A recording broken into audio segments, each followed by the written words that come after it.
ពន្លឺព្រះអាទិត្យពណ៌លឿងទុំចាំងឆ្លុះលើផ្ទៃទឹកស្ទឹងដែលកំពុងហូរយឺតៗនៅក្រោមដើមជ្រៃធំដែលត្រដាងមេឃសាខាគ្របដណ្ដប់មាត់ទឹកនារីអង្គុយលើឫសឈើទាំងទឹកមុខស្រស់បំព្រងនាងស្លៀកពាក់បែបអ្នកស្រែសក់ចងទីទុយមើលទៅគួរឲ្យស្រឡាញ់និងសមសួនក្បែរនោះសុកដែលជាកំឡោះម្នាក់មានចិត្តស្មោះកំពុងអង្គុយសម្លឹងមើលទៅផ្ទៃទឹកទាំងអារម្មណ៍រេរាស្អែកនេះគឺជាថ្ងៃដែលគាត់ត្រូវចាក់ចេញពីភូមិទៅធ្វើការនៅទីក្រុងឆ្ងាយដើម្បីរកប្រាក់មកដណ្ដឹងនារីតាមបំណងពេលនោះសុកក៏និយាយថានារីស្អែកបងត្រូវទៅហើយបងមិនចង់ទៅចោលអូនតតែសោះប៉ុន្តែបើបងមិនទៅតើពេលណាទៅបងមានប្រាក់គ្រប់គ្រាន់មកសុំរៀបការជាមួយអូនតាមច្បាប់នារីងាកមកសម្លឹងភ្នែកសុកទាំងមានទឹកភ្នែករលីងរលោងតិចតិចនាងជ្រោកមុខចុះរួចនិយាយទាំងខ្សឹបខ្សឹបនារីគេនិយាយថាបងសុកនារីមិនខ្លាចក្រទេនារីខ្លាចតែចិត្តបងប្រែប្រួលទៅវិញទេនៅទីក្រុងសម្បូរស្រីស្អាតសម្បូរពន្លឺភ្លើងពណ៌ខ្លាចតែបងឯងនឹងភ្លេចអ្នកស្រែភ្លេចនាងក្រមុំម្នាក់នេះដែលនៅចាំបងនៅទីនេះសុកចាប់ដៃនារីទាំងសងខាងរួចបន្លឺពាក្យសន្យាយ៉ាងមុតមមពេលនោះសុកគេតបថាបងសន្យាទោះបីមេឃរលំភ្នំរលាយក៏ចិត្តបងមិនប្រែដែររាល់ល្ងាចបងបើអូននឹកបងចូលអូនមកអង្គុយចាំបងនៅក្រោមដើមជ្រៃនេះចោះថ្ងៃណាដែលបងត្រឡប់មកវិញបងនឹងមករកអូននៅទីនេះមុនគេបង្អស់ឮពាក្យសន្យានេះនារីគេហាក់ដូចជាមានកម្លាំងចិត្តឡើងវិញនាងងក់ក្បាលយល់ព្រមរួចអ្នកទាំងពីរអង្គុយមើលថ្ងៃលិចជាមួយគ្នាទាំងអាឡ័យខ្យល់អាកាសត្រជាក់បក់មកប៉ះរាងកាយហាក់ដូចជាចង់ដឹងចង់ឮអំពីសេចក្តីស្នេហាដ៏បរិសុទ្ធមួយនេះប៉ុន្តែអ្នកទាំងពីរមិនបានដឹងឡើយថាដើមជ្រៃដែលពួកគេកំពុងអង្គុយសន្យានេះនឹងក្លាយជាកន្លែងដែលចងភ្ជាប់វិញ្ញាណនឹងការរងចាំដ៏ខ្លោចផ្សានាពេលអនាគតពពកខ្មៅងងឹតគ្របដណ្ដប់ពេញផ្ទៃមេឃដូចជាប្រផ្នូលមិនល្អដែលកំពុងយាយីបេះដូងនារី6ខែបានកន្លងផុតទៅប៉ុន្តែគ្មានដំណឹងគ្មានសម្បត្តិហើយក៏គ្មានវត្តមានរបស់សុកត្រឡប់មកវិញដែរមួយគឺការរងចាំដែលគ្មានគោលដៅរៀងរាល់ល្ងាចទោះបីមេឃរកកលចង់ភ្លៀងឬក៏ខ្យល់បក់ខ្លាំងយ៉ាងណាក៏អ្នកភូមិតែងតែឃើញនារីអង្គុយនៅក្រោមដើមជ្រៃដដែលភ្នែករបស់នាងសម្លឹងទៅផ្លូវចូលភូមិទាំងក្តីសង្ឃឹមដែលកំពុងរសាត់បាត់ម្ដងបន្តិចសម្រស់ដែលធ្លាប់តែស្រស់បំព្រងចាប់ផ្ដើមប្រែជាស្លេកស្លាំងភ្នែកខូងជ្រៅទៅដោយការអត់ងងុយនិងការយំសោកទី2ពាក្យនិន្ទារបស់អ្នកភូមិនៅក្នុងភូមិគេចាំផ្ដើមមានពាក្យចចាមអារាមមិនល្អអ្នកខ្លះនិយាយថាអាសុកវាទៅមានស្រីថ្មីនៅភ្នំពេញបាត់ហើយមេនារីវាឈួតរងចាំមនុស្សដែលភ្លេចពីចាំដល់ងាប់ក៏វាមិនមកវិញដែរកុំល្ងងពេកនារីអើយពាក្យសម្ដីទាំងនេះហាក់ដូចជាកំបិតចាក់ទម្លុះបេះដូងនាងប៉ុន្តែនារីនៅតែជឿជាក់លើពាក្យសន្យាថាបងនឹងមករកអូននៅទីនេះមុនគេបង្អស់ទី3សុខភាពចាប់ដើមទ្រុឌទ្រោមនៅយប់មួយភ្លៀងបានធ្លាក់ចុះមកយ៉ាងខ្លាំងនារីមិនព្រមចូលផ្ទះឡើយនាងនៅតែអង្គុយជ្រកក្រោមដើមជ្រៃទៅទឹកជោកចំនាងចាប់ផ្ដើមក្អកយ៉ាងខ្លាំងរាងកាយញ័រទៅត្រើតក្នុងចិត្តនាងនឹកដល់សុកជាពុនពេកនាងខ្សឹបហៅឈ្មោះគេតិចបងសុកតើបងនៅឯណានារីរងានណាស់នារីនឹកបងខ្លាំងណាស់ទី4 ប្រភ្នូលអាក្រក់ស្រាប់តែមេជ្រៃមួយបានបាក់ធ្លាក់មកចំពីមុខនាងយ៉ាងអាកំបាំងសំលេងសត្វតិតុយយំល្វើយពីចម្ងាយធ្វើឲ្យបរិយាកាសកាន់តែគួរឲ្យខ្លាចនារីមានអារម្មណ៍ថាមានអ្វីម្យ៉ាងមិនស្រួលប៉ុន្តែនាងមិនដឹងឡើយថានេះគឺជាការចាប់ផ្ដើមនៃសោតនីយកម្មដែលនឹងបំបែកបំបាក់ពួកគេជារៀងរហូតភាពស្ងប់ស្ងាត់នៃរាត្រីត្រូវបានបំបែកដោយសំឡេងក្អកដង្ហក់ខ្លាំងចេញពីក្នុងផ្ទះតូចនារីកំពុងដេកស្ដោកស្ដឹងលើកន្ទេលចាស់រាងកាយស្គមសល់តែស្បែកដណ្ដប់ឆ្អឹងជំងឺដែលកើតចេញពីការរងចាំនិងការទទឹកភ្លៀងកំពុងតែឆក់យកជីវិតនាងបន្តិចម្ដងមួយការមើលមមីរោគសង្សារនៅពេលយប់ទោះបីជាដង្ហើមញាប់និងសោយទៅតែក្នុងចិត្តនាងនៅតែនឹកឃើញតែមុខរបស់សុកនាងលើកដៃញ័រទៅត្រើតហាក់ដូចជាចង់ចាប់យកអ្វីម្យ៉ាងក្នុងកលៈទេសៈហ្នឹងបងសុកបងមកវិញហើយមែនទេបងដឹងថានឹងមកជួបអូននៅក្រោមដើមជ្រៃបងកុំកុហកអូនអីណាទី2ពាក្យបណ្ដាំចុងក្រោយម្ដាយរបស់នារីអង្គុយយំសោកក្បែរកូនដែរទាំងក្តីអាណិតជាពន់ពេកប៉ុន្តែនាងបានខ្សឹបប្រាំម្ដាយទាំងដង្ហើមម៉ែបើកូនស្លាប់ទៅសូមម៉ែយកសពកូនទៅកប់នៅក្បែរដើមជ្រៃនោះផងខ្លាចបងសុកមកវិញរកនាងមិនឃើញនាងចង់ចាំកត់នៅទីនោះ3ការលាកចាក់លោកទាំងអាល័យគ្រាន់តែចប់សម្ដីភ្នែករបស់នាងក៏សម្លឹងទៅកាន់បងអួចដែលមើលធ្លាយទៅឃើញស្រមោលដើមជ្រៃពីចម្ងាយនាងដកដង្ហើមធំមួយយ៉ាងវែងរួចក៏ភ្លេចភ្នែកលាចាក់លោកនោះទៅទាំងទឹកភ្នែកហូរស្រកកាត់ថ្ពាល់នាងស្លាប់ទៅទាំងដែលមិនបានឃើញមុខអ្នកដែលនាងស្រឡាញ់ជាចុងក្រោយ4វិញ្ញាណដែលមិនព្រមចាក់ចេញនៅយប់ដដែលនោះក្រោយពេលនារីដាច់ខ្យល់ស្លាប់ភ្លាម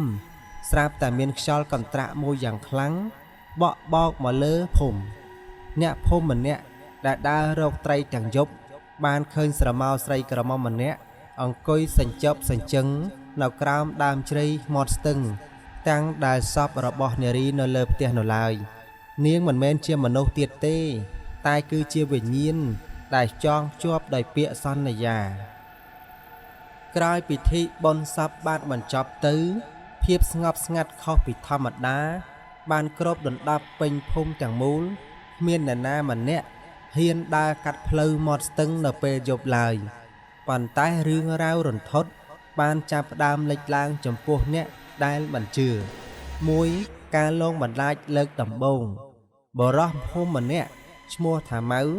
ដែលត្រឡប់មកពីមើលការខុសត្រូវស្រែទាំងយប់ជ្រៅបានដើរកាត់ដើមជ្រៃស្រាប់តែគាត់មានអារម្មណ៍ថាដូចជាមាននរណាម្នាក់ដើរតាមពីក្រោយពេលគាត់ងាកក្រោយមើលមិនឃើញអ្វីទាំងអស់ប៉ុន្តែនៅពេលដែលគាត់ងាកមកវិញគាត់ស្រាប់តែឃើញស្រីក្រមុំម្នាក់ស្លៀកពាក់អាវសពណ៌ស្លេកឈរនៅចម្ងាយប្រហែលជា10ម៉ែត្រពីមុខគាត់2សំឡេងខ្សឹបដែលព្រឺដល់ឆ្អឹងខ្នងម៉ៅភ័យញ័រពេញខ្លួនព្យាយាមដើរចេះប៉ុន្តែសំឡេងខ្សឹបស្រទន់តែត្រជាក់ស្រេបតែម្ដងបានបន្លឺឡើងក្បែរត្រចៀករបស់គាត់ថាពូតើពូឃើញបងសុកទេគាត់ប្រាប់ថាមករកខ្ញុំនៅទីនេះហេតុអ្វីគាត់មិនតន់មកទៀតម៉ៅងាកមើលជុំវិញតែមិនឃើញមនុស្សឡើយបែរជាឃើញវិញ្ញាណនារីអណ្ដែតនៅក្រោមមេជ្រៃភ្នែករបស់នាងប្រហោងធ្លុងនិងមានឈាមស្រកកាត់ថ្ពាល់ស្លេកស្លាំង3ភាពភ័យខ្លាចពាសពេញភូមិមិនមែនតែម៉ៅម្នាក់ទេសូម្បីតែអ្នកភូមិឯទៀតក៏ដូចគ្នាដែរក្មេងៗឮសំឡេងយំសឹកសួលចេញពីមាត់ស្ទឹងរាល់យប់អាត្រាតចំណែកឯអ្នកខ្លះឃើញនាងអង្គុយលើមេជ្រៃយល់ជើងលេងទាំងសក់វែងអន្លាយបក់តាមខ្យល់មានអ្នកខ្លះទៀតឮសំឡេងបោកទឹកស្ទឹងឮសូរគ្រូងតែដូចជាមិនមានមនុស្សហែលទឹកតែនៅពេលទៅមើល bài chỉ khơi tài phiếp tổ tê sạch 4. វិញ្ញាណដែលមិនព្រមទៅតាមយថាកម្មលោកតាអាចារ្យប្រចាំភូមិក៏បានប្រាប់ថាវិញ្ញាណនារីមិនព្រមទៅចាប់ជាតិឡើយព្រោះតែចិត្តនៅជាប់ជំពាក់នឹងពាក្យសន្យានាងនៅរងចាំសង្សារនាងនៅទីនោះចនិចអ្នកភូមិចាប់ផ្ដើមនាំគ្នាដាក់ចំណីអាហារនិងដុតធូបនៅក្រោមដើមជ្រៃដើម្បីសុំសេចក្តីសុខប៉ុន្តែគ្មានអ្នកណាអាចជួយដោះលែងវិញ្ញាណដែលពោពេញទៅដោយក្តីនឹកខ្ទរខ្ទាននោះបានឡើយបន្ទាប់ពីបាត់ដំណឹងអស់ជាច្រើនខែសុកបានធ្វើដំណើរត្រឡប់មកដល់ភូមិវិញតាំងយប់អាត្រាតក៏ត្រឡប់មកវិញជាមួយកាបូបសម្លៀកបំពាក់និងប្រាក់កាសមួយចំនួនដែលខំសន្សំដើម្បីមករៀបការជាមួយនារីគាត់មិនបានដឹងរឿងរ៉ាវអាក្រក់ដែលបានកើតឡើងនៅក្នុងភូមិឡើយ 1. ការជួបជុំដែលមិននឹកស្មានដល់នៅពេលដែលដើរមកដល់មាត់ស្ទឹងក្បែរដើមជ្រៃធំសុកបានឃើញស្រមោលស្រីក្រមុំម្នាក់អង្គុយបែរខ្នងដោយក្តីត្រេកអរគាត់ក៏ស្រែកហៅនារីមែនទេអូនបងមកវិញហើយពៅបងមករកអូនតាមសន្យាហើយស្រមោលនោះងាកមកយឺតគឺជានារីពិតមែននាងញញឹមដាក់គាត់ប៉ុន្តែស្នាមញញឹមនោះមើលទៅចម្លែកនិងត្រជាក់ស្រេបនាងស្លៀកពាក់អាវស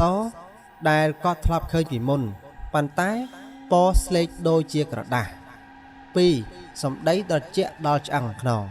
នៅពេលដែលនាងនិយាយសុកស្ទុះទៅចាប់ដៃនាងប៉ុន្តែគាត់ស្រាប់តែមានអារម្មណ៍ថាដៃរបស់នាងត្រជាក់ដូចទឹកកកនិងគ្មានកម្លាំងកំហែងឡើយនារីនិយាយដោយសំឡេងខ្សឹបខ្ទរបងសុកបងមកវិញហើយមែនទេនារីចាំបងយូរណាស់នារីរងាណាស់ណាបងសុកក៏បានតបមកវិញថាបាទបងមកវិញហើយពៅហេតុអ្វីអូនត្រជាក់ម្ល៉េះតើអូនមិនស្រួលខ្លួនមែនទេតោះបងជូនអូនទៅផ្ទះ 3. ការពិតដ៏រន្ធត់គណៈពេលដែលសុកកំពុងកាន់ដៃនាងដើរចូលភូមិស្រាប់តែមានខ្យល់បក់មកយ៉ាងខ្លាំងធ្វើឲ្យធូបដែលអ្នកភូមិដុតនៅក្បែរដើមជ្រៃបែកការភ្លើងខ្ទាតចេញមកពន្លឺផ្កាព្រៃនោះបានជួយឲ្យសុកមើលឃើញមុខនារីច្បាស់ផ្ទៃមុខដែលធ្លាប់តែស្អាតចាប់ដើមប្រែជាស្វាយស្លេកភ្នែករបស់នាងចាប់ដើមលិចជ្រៅទៅក្នុងប្រហោហើយសម្លៀកបំពាក់នោះប្រែជាប្រឡាក់ដីនិងធំក្លិនឆ្អាបដូចជាសព 4. ការដឹងខ្លួនក្នុងភាពភ័យខ្លាចសុកភ័យស្លន់ស្លោដកដៃចេញរួចដួលថ្ងាសក្រោយភ្លាមនោះវិញ្ញាណក៏រីកអណ្ដែតឡើងលើអាកាសសក់វែងអន្លាយបក់រវិចតាមខ្យល់នាងយំសឹកខ្សួលរួចបន្លឺថាបងមកយឺតណាស់បងមកយឺតពេកហើយនារីស្លាប់បាត់ហើយបងនារីចាំបងរហូតដល់ថ្ងៃដាច់ខ្យល់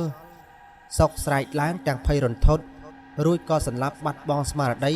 នៅក្រោមដើមជ្រៃនោះទៅពន្លឺព្រះអាទិត្យចាប់ដើមរះឡើងព្រាលកាត់តាមចន្លោះមែកឈើសុកដឹងខ្លួនឡើងវិញទាំងរាងកាយញ័រតត្រើតគាត់សម្លឹងមើលជុំវិញខ្លួនឃើញ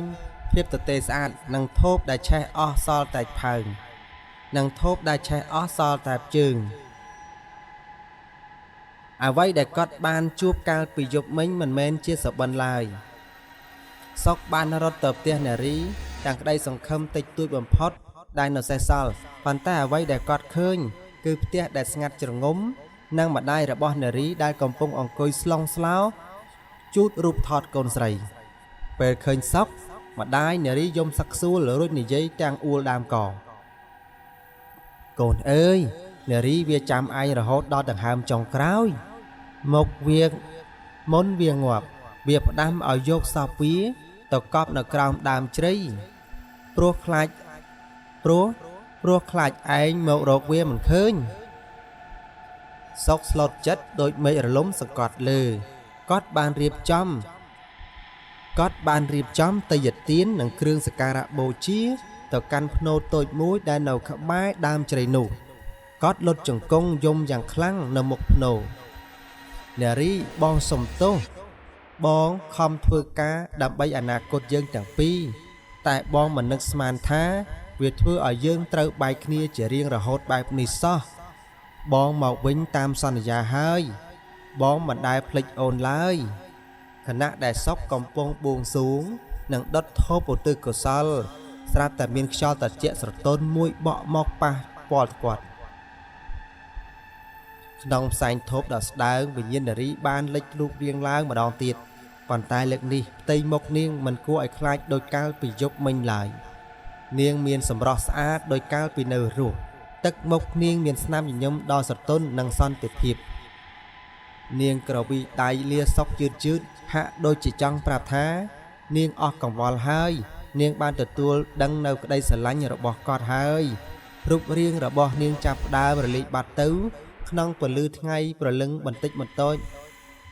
រូបរាងរបស់នាងចាប់ផ្ដើមរលាយបាត់ទៅក្នុងពន្លឺថ្ងៃប្រលឹមបន្តិចម្ដងចាប់តាំងពីថ្ងៃនោះមកមិនដែលលេចលឺសំឡេងយំឬក៏ការលងបន្លាចនៅក្រោមដើមជ្រៃនោះទៀតឡើយសុកបានសម្រេចចិត្តបួសមួយរយៈដើម្បីឧទ្ទិសកុសលឲ្យនាងនិងរក្សានៅការចងចាំដ៏ល្អបំផុតអំពីស្នេហាដំបូងរបស់គាត់ដើមជ្រៃនោះវិញសោតនៅមាត់ស្ទឹងនឹងនៅតែឈរច្រងាងនៅទីនោះជានិច្ចទុកជាសក្ខីភាពនៃស្នេហាដ៏ស្មោះស្ម័គ្រនិងពាក្យសន្យាដែលត្រូវបានបំពេញទោះបីជាម្នាក់ស្ថិតនៅក្នុងโลกនេះហើយម្នាក់ទៀតស្ថិតនៅក្នុងโลกខាងមុខក៏ដោយសាច់រឿងនេះបង្រៀនឲ្យយើងដឹងថាពាក្យសន្យាមានតម្លៃធំធេងណាស់ហើយសេចក្តីស្រឡាញ់ដ៏បរិសុទ្ធអាចជំនះបានសូម្បីតែរបាំងនៃសេចក្តីស្លាប់